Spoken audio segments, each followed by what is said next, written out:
اعتبار سے گناہ کرتے ہیں نا، تو حضرات محترم ہم اور آپ نماز کے گناہوں سے جو ہے بچ جائیں گے۔ محترم دوستو، نماز کے تعلق سے یہ بہت بڑا عنوان ہے۔ آپ بھی اگر بولنا چاہیں تو 10 منٹ جو ہے بول سکتے ہیں بغیر کسی جو ہے سوچے سمجھے۔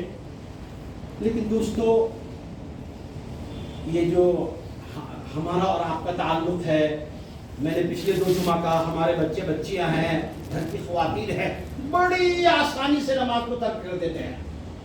مان لیجیے نماز کا ٹائم ہو گیا ہے، گھر میں 2-3 مہمان آ گئے، نماز کا ٹائم ختم ہو گیا، یعنی نماز ہماری قضا ہو گئی، مجھ پر اور آپ پر کوئی اثر نہیں، یا مجھے اور آپ کو جو ہے کہیں باہر جانا تھا، نماز کا ٹائم ہو گیا ہے، ہم اور آپ جو نماز چھوڑ کے باہر جا رہے ہیں، تو مجھ پر اور آپ پر جو ہے کوئی فرق نہیں پڑتا ہے۔ لیکن دوستو، فرق پڑے گا، آج نہیں تو کل نہیں تو پرسوں فرق پڑے گا۔ کب پڑے گا؟ فرق تو ابھی بھی پڑ رہا ہے لیکن دیکھنے میں نہیں آتا ہے۔ لیکن دوستو، جب میری اور آپ کی روح نکل جائے گی، ہم اور آپ قبر کی زندگی میں جائیں گے۔ ایک واقعہ بول کے میں بات ختم کرتا ہوں۔ دیکھیے، قبر میں نماز چھوڑنے کی وجہ سے اللہ تبارک و تعالیٰ ایک ایسے فرشتے کو بھیجے گا کہ حضرات بزرگ، دیکھیے جو لوگ شراب کے عادی ہوتے ہیں نا، تو ان کی آنکھوں کو دیکھ کر جو ڈر ہوتا ہے، اور ان کی آنکھیں لال ہوتی ہے، آمنا سامنا ہو جائے تو ڈر محسوس ہوتا ہے۔ یا اسی طرح کچھ لوگ جو ہے یہ مونچھ کو جو ہے بڑی بڑی رکھتے ہیں، اس کو گھماتے ہیں، ایسے آدمیوں کو دیکھنے کے آدمی کو ڈر ہوتا ہے۔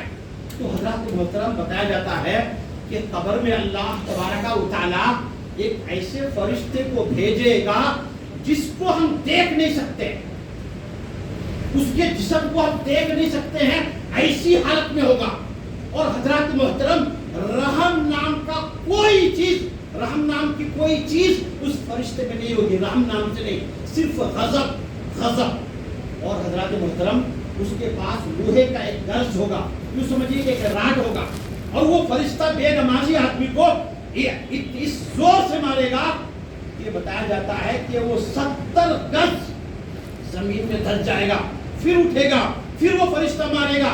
اسی طرح اگر ہم نے جمعے کی نماز چھوڑ دی تو ظہر تک مارا جائے گا، اگر یہ عصر تک مارا جائے گا، اگر عصر کے بعد عصر کی نماز ہم نے پڑھ لی تو چھوٹی، لیکن عصر کی نماز بھی اگر چھوٹ گئی ہے تو عصر تک مارے گا۔ اگر مغرب کی نماز ہم نے چھوڑ دی تو یہ بیچ میں جو یہ سلسلہ 5 نماز کے حساب سے چلتا رہے گا۔ تو حضرات محترم، فرق تو پڑ رہا ہے نا۔ تو صرف ہم اور آپ جو ہے دنیاوی زندگی کو سامنے نہ رکھیں، بلکہ ایک مومن مسلمان وہ کامیاب ہے جو آخرت کو سامنے رکھتا ہے اور دنیا کو پیچھے رکھتا ہے۔ ہم اور آپ بیوقوف ہیں اگر آخرت کو پیچھے اور دنیا کو سامنے رکھ رہے ہیں۔ انشاءاللہ تبارک و تعالیٰ اسی عنوان پر جو ہماری بات چیت آئندہ جمعہ ہوگی۔ اللہ تبارک و تعالیٰ سے دعا ہے میرا مولا مجھے بھی اور آپ سبھی حضرات کو بھی عمل کی توفیق عطا فرمائے۔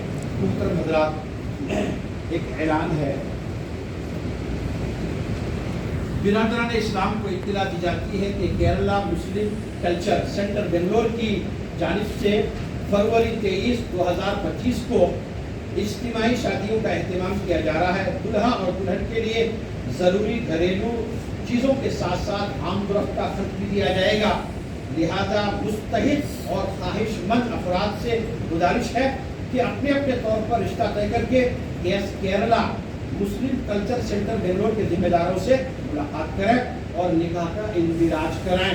اگر ہم میں سے کوئی اس کی خواہش رکھتے ہو تو ہم بھی کوشش کر سکتے ہیں، یا پھر ہمارے جاننے والوں کے متعلقین میں اگر اس قسم کی کوئی خواہش رکھتے ہو تو حضرات محترم اس دعوت کو ہم تک پہنچائیں۔